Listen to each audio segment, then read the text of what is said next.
No intro talk, just pure steps, and let's get started. In the first step, go to Settings, then tap on your device name.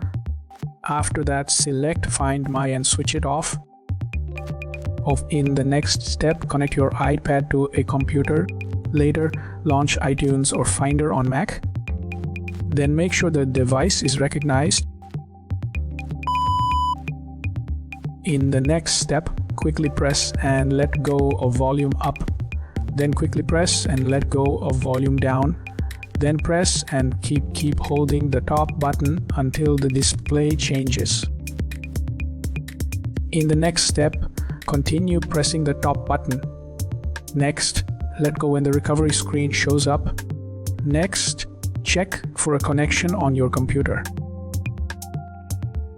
In the next step, watch for a message on your computer, then pick the needed action.